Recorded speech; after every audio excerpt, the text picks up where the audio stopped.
আসসালামু আলাইকুম। সুপ্রিয় শিক্ষার্থীবৃন্দ, খুব মনোযোগ দিয়ে লক্ষ্য করো। বরিশাল বোর্ড 2019-এ আসা প্রশ্ন।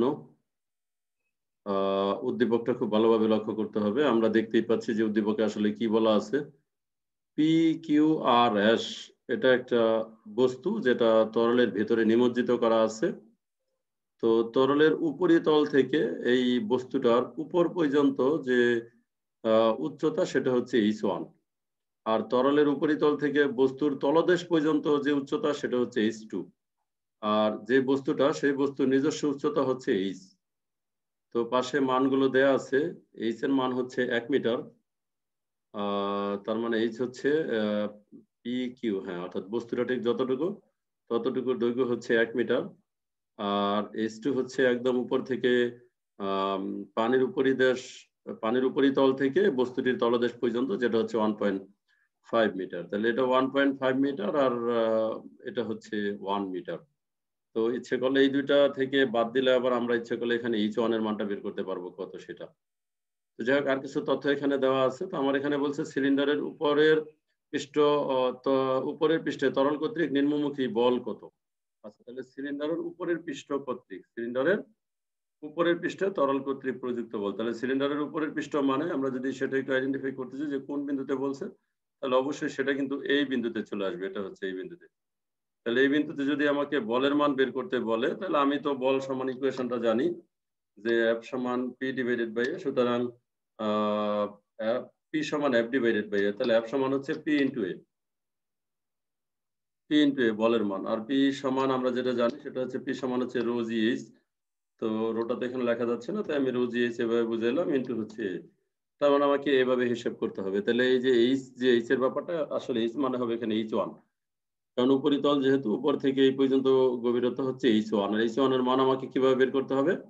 এই যে পানির উপরিতল থেকে নিচ পর্যন্ত হচ্ছে h2, যেটা হচ্ছে 1.5। আর বস্তুটার নিজের উচ্চতা না, নিচ পর্যন্ত নয়, এই যে এই পর্যন্ত h2 হচ্ছে, অর্থাৎ বস্তুটার তলদেশ পর্যন্ত। আর বস্তুর উচ্চতা হচ্ছে h। ওটা যদি বাদ দেই তাহলে, অর্থাৎ 1.5 থেকে 1 বাদ দিলে আমাদের এখানে h1 এর মান আসবে 0.5।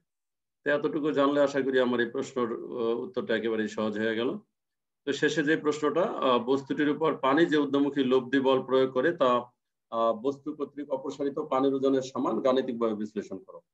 তো আসলে এখানে যে জিনিসটা আমি একটু ক্লিয়ার করছি যে বস্তুর উপর পানি যে ঊর্ধ্বমুখী লব্ধি বল প্রয়োগ করে, তো আমরা তো আসলে খুব ভালোভাবেই জানি যে ঊর্ধ্বমুখী লব্ধি বলকে প্লবতা বলে।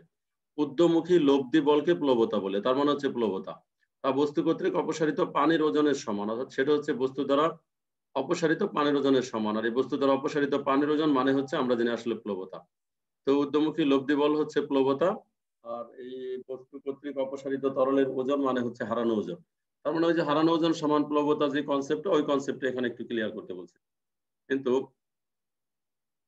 এটা এখান থেকে আমরা তথ্য নিয়ে খুব সহজেই করতে পারবো। আমরা এখান থেকে ঊর্ধ্বমুখী লব্ধি বল বের করার জন্য এটার সিস্টেমটা অবশ্য আমাদের মেন বইয়ে দেওয়া আছে। প্রথমে পিকিউ তলের জন্য প্রযুক্ত বল বের করতে হবে, যে পিকিউ তলে কতটুকু বল প্রয়োগ হয় সেটা বের করতে হবে। তারপরে বের করতে হবে আর এস তলে কতটুকু বল প্রয়োগ হয়। পিকিউ তলের প্রযুক্ত বল এবং আর এস তলের প্রযুক্ত বল, এই ঊর্ধ্বমুখী আর নিম্নমুখী বল দুটো বিয়োগ করতে হবে, তাহলে আমরা পেয়ে যাব প্লবতা। হ্যাঁ, আর এটা কর্তৃক, অর্থাৎ এটা হলো আমরা পেয়ে গেলাম এই ঊর্ধ্বমুখী লব্ধি বলের মানটা আর কি পাইলাম। আর বস্তু কর্তৃক অপসারিত পানির ওজনের সমান, তাহলে বস্তু কর্তৃক অপসারিত পানির ওজন বের করার জন্য আমাদের প্লবতা বের করলেই চলবে। F সমান ভি রো জি, সেটা বের করবে এবং এই দুটা মান একদম সমান সমান হবে। তো আমি আবারও বলি, প্লবতা বের করার দ্বিতীয় অংশটা সেটা সেটা তোমরা জানো। আর প্রথম অংশটা হচ্ছে প্রথমে পিকিউ তলের বলের মান এবং তারপরে আর এস তলে কি পরিমাণ বল, তারপরে দুইটা বিয়োগ করতে হবে। মেন বইটা একটু দেখে নিবা, যে মেন বইয়ে প্লবতা সংক্রান্ত যে ইকুয়েশনটা আছে সেখানে এরকম ইকুয়েশনের প্রমাণ দেওয়া আছে। দিনাজপুর বোর্ড 2019 সালে যেটা আসছে, গোলক আকৃতি একটি নিরেট রাবার, গোলক আকৃতি, তার মানে সেটা দেখতে গোলকের মতো। নিরেট রাবার বলের ব্যাসার্ধ হচ্ছে 21 সেন্টিমিটার এবং বলটির ভর হচ্ছে 5 কেজি। পানির ঘনত্ব 1000 কেজি পার মিটার কিউব। বলটি পানিতে নিমজ্জিত করার জন্য লোহার টুকরা বলের অভ্যন্তরে, বলটিকে পানিতে নিমজ্জিত করার জন্য কিছু লোহার টুকরা মানে বলের অভ্যন্তরে প্রবেশ করানো হলো। প্রতিটি লোহার টুকরার ভর হচ্ছে 5 কেজি।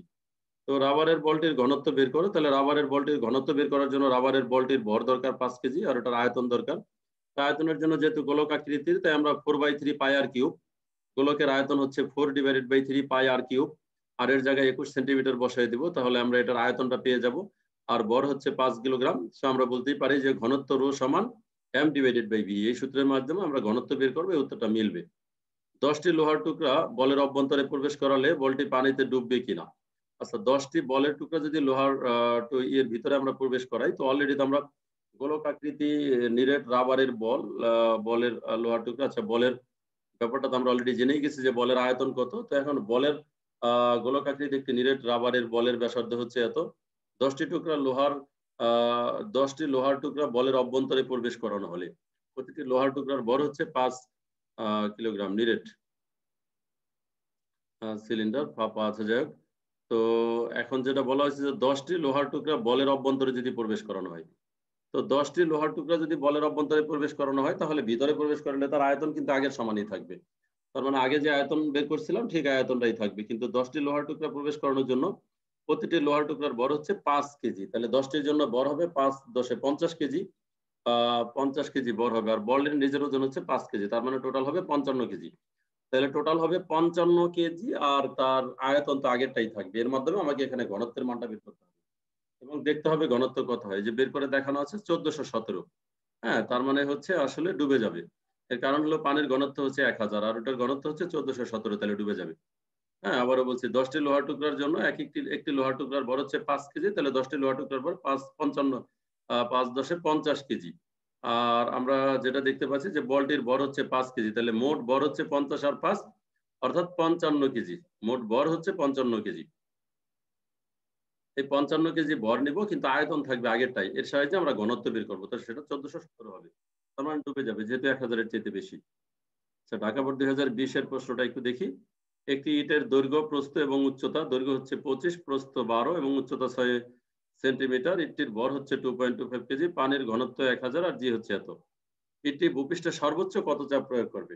এরকম সৃজনশীল আমরা অলরেডি পড়ছি যে সর্বোচ্চ কতটুকু চাপ প্রয়োগ করবে। এর জন্য আমাদের যেটা করতে হবে, সর্বোচ্চ চাপ বের করার জন্য আমার সর্বনিম্ন ক্ষেত্রফল বের করতে হবে।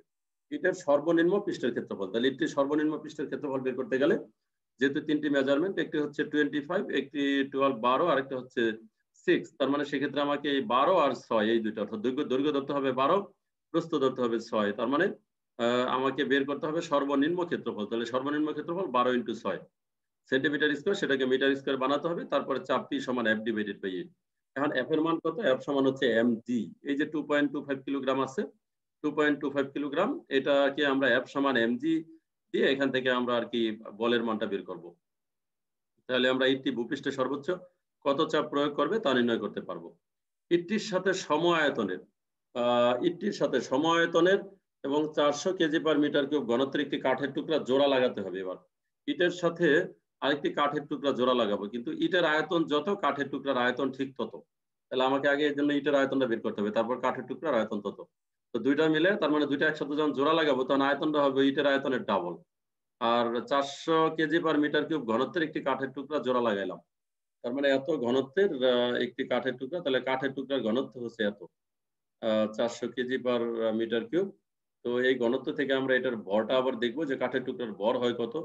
তো কাঠের টুকরার ভর কত হয় সেটা, আর ইটের ভর কত, তাহলে টোটাল ভরটা বের করব আর টোটাল আয়তন বের করবো। তাহলে টোটাল আয়তনকে টোটাল ভর দিয়ে ভাগ করলে কিন্তু আমরা আবার ঘনত্ব পেয়ে যাব। আর লাস্টে বলছে এটি পানিতে ডুববে না ভাসবে। তো পানির ঘনত্ব তো 1000 জানি, এই যে করেই দেওয়া আছে, সিস্টেমটা খেয়াল করলেই হবে। দেওয়া আছে ইটের দৈর্ঘ্য, এই যে প্রস্থ আর হচ্ছে উচ্চতা সি। তো ইটের আয়তন হচ্ছে এত, ইটটির ভর হচ্ছে 2.25 কিলোগ্রাম আমরা দেখতে পাচ্ছি। তো কাঠের আয়তন কত? ইটের আয়তন যত বের করছে কাঠের আয়তন তত, কারণ ইটটির সাথে সম আয়তনের একটি কাঠের টুকরা। তার মানে ইটের আয়তন যা কাঠের আয়তন ঠিক তাই। তাহলে কাঠের ঘনত্ব রো কত? 400 আমাদের দেওয়া আছে, তাহলে কাঠের ভরটা আমরা বের করে ফেলি। কাঠের ভর কত? m1। আমরা জানি রো সমান m1 ডিভাইডেড বাই v1, তাহলে m1 সমান রো ইনটু v1। সেখান থেকে 0.72 কেজি আসবে। এটা হলো কাঠের ভর। এবার ইট আর কাঠ যখন জোড়া লাগাইলাম তখন তাদের টোটাল ভর দুইটাকে একসাথে যোগ করে ফেলবো, m আর m1। তাতে হচ্ছে 2.97 কেজি। তাহলে টোটাল ভরটা পাইছি যে টোটাল ভর হইলো কতটুকু, আর টোটাল আয়তন হবে কতটুকু। ইট ও কাঠ জোড়া লাগানোর পর তাদের আয়তন যেহেতু সমান আয়তনের, তার মানে এখানে যে আয়তনটা পাইছি সেম আয়তন দুইবার যোগ করতে হবে। তার মানে এটা হচ্ছে ইটের আয়তন, সম আয়তন যেহেতু অতটুকু আবার কাঠের আয়তন, তো দুটা মিলে আয়তন হলে এত। ইট ও কাঠ জোড়া লাগানোর পর তাদের ঘনত্ব রো ডব্লিউ। এখন কিভাবে বের করব? রো সমান হচ্ছে এই যে m rho W rho two, rho two সমান m2 ডিভাইডেড বাই v2। এই যে m2 বের করছি, v2 বের করছি। এখান থেকে রোটোর মানটা কত হবে সেটা দেখবো। এটার মান হবে 825। 825 যদি হয় তাহলে অবশ্যই সেটা বেশি থাকবে। কারণ পানির ঘনত্ব হচ্ছে 1000। কারণ এই ঘনত্বটা পানির ঘনত্বের চেয়ে বেশি হয়নি। সুতরাং এটা স্বাভাবিকভাবেই আমরা বলতে পারবো যে বেশি থাকবে। অর্থাৎ আংশিক নিমজ্জিত অবস্থায় বেশি থাকবে। তো আশা করি সবাই বুঝতে পারছো। সবাইকে ধন্যবাদ।